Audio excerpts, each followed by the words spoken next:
Hey, this is Deepesh, and this is the first part of the 3N ads formula. And I'm going to take you through N1, which is stopping the scroll. So in this video, I'm going to give you some examples of how to stop that scroll and how to be thinking differently about the newsfeed as well. Let me just show you this video here, which is actually a video of the London Underground. So it's a typical escalator system. And if you notice, there are ads all the way up the side as I'm going up the elevator. This is how the newsfeed comes across. What I want you to be thinking about is, are any of these ads standing out? What's going to actually take your interest there? And if I just show you this second one here, you have to look for the things that are going to pop out of that wall. What is it? Is it color? Is it design? Is it a face? Is it persistence? You've got a number of red ads here. You're seeing them more and more and more. Maybe that's going to take your interest. So that's one of the key parts of the newsfeed, is thinking about how you can actually get someone to take notice and to stop the scroll. That is so important. So familiarity, if you've got a product like McDonald's here, then that will help. Having a brand is super powerful. But if you don't have a brand, then you need to be thinking differently as well. So I'm going to take you through some examples here of how to get your ad to stand out, essentially. So the first one, and probably the most simplest, is to pop that ad. And what that actually means is to create a way of getting your ad to stand out. So this example that I've taken, on the left-hand side, this particular ad is fairly whitewash. It looks nice. I can imagine a designer came up with this idea and said, let's just do nice and white background, etc.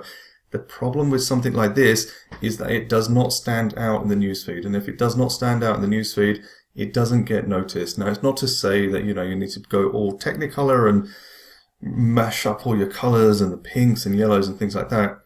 But there's a subtle thing that you can do, which is just to pop out the color. So the image on the right, I've taken that same ad and just added some color tone. Now, all of a sudden, if you imagine both of those ads coming down your newsfeed, one may just take your eye more than the other. The colors are slightly unnatural, which is another technique as well, because it's not normal. If you think about your newsfeed, if you're scrolling through and you're used to seeing particular brands or things like that, you end up scrolling past.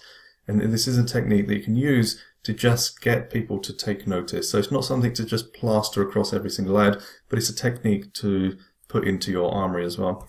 The second one is to use your product in a way that pops out as well. So for this particular ad, they've chosen a range of colors, and that really helps to pop out in the newsfeed. So if you can imagine on this ad here, if they didn't have the yellow from the bananas, it may have looked a bit bland actually. But what they've done is to use the yellow just to give a color contrast, which I think is a really cool way of helping that ad to pop out as well.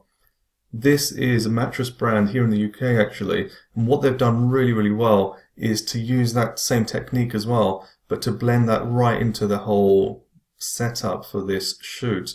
So they've chosen some colors, patterns, designs, etc. that are going to really stand out as well, and it really helps to take notice, especially with these guys. They were spending a lot of money on advertising. Their ads were absolutely everywhere. And therefore they had to try harder and harder to get you to take notice. So part of it was thinking of new creative concepts and videos and things like that. But in the same way, you need to get that scroll to stop. So how do you take people's eyes away from just looking at random pieces and to actually look at your ad as well? In this example, another technique is to actually think about using grayscale as well. So, it works really well for images that have people, maybe lifestyle shots, things like that. And again, it's just something different. Now, obviously, if everyone has started to do the same technique in the newsfeed, everyone's doing black and white, it wouldn't work.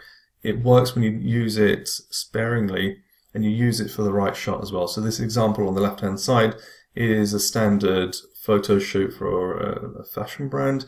On the right-hand side, all I've done is just to grayscale it. It's different, it's intriguing, gives a different perspective of the ad as well, and that's another technique to try out. The next one I want to show you is how to use cropping and spacing. So the image at the top, for me, that's a bad example of an ad.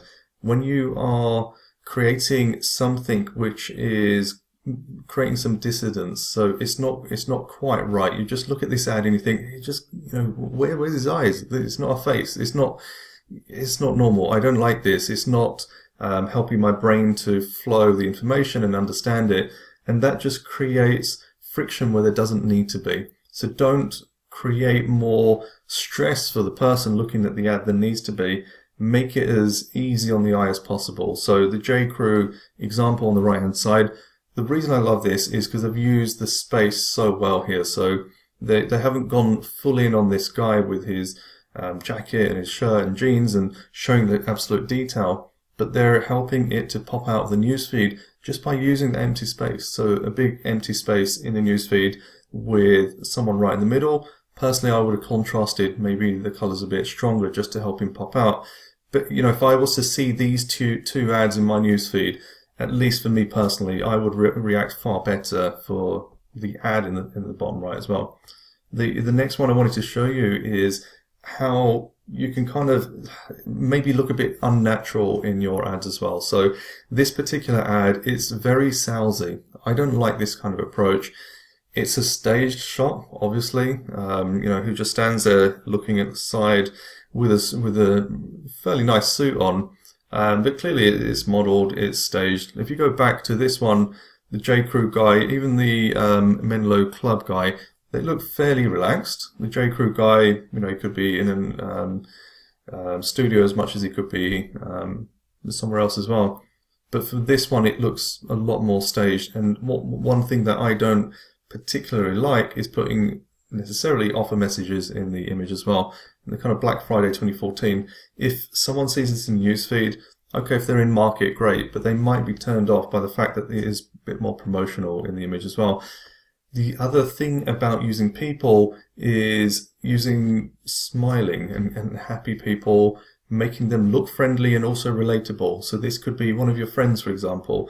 One of the interesting things about people in ads is looking at the viewer. What happens is you have no choice but to look at her eyes.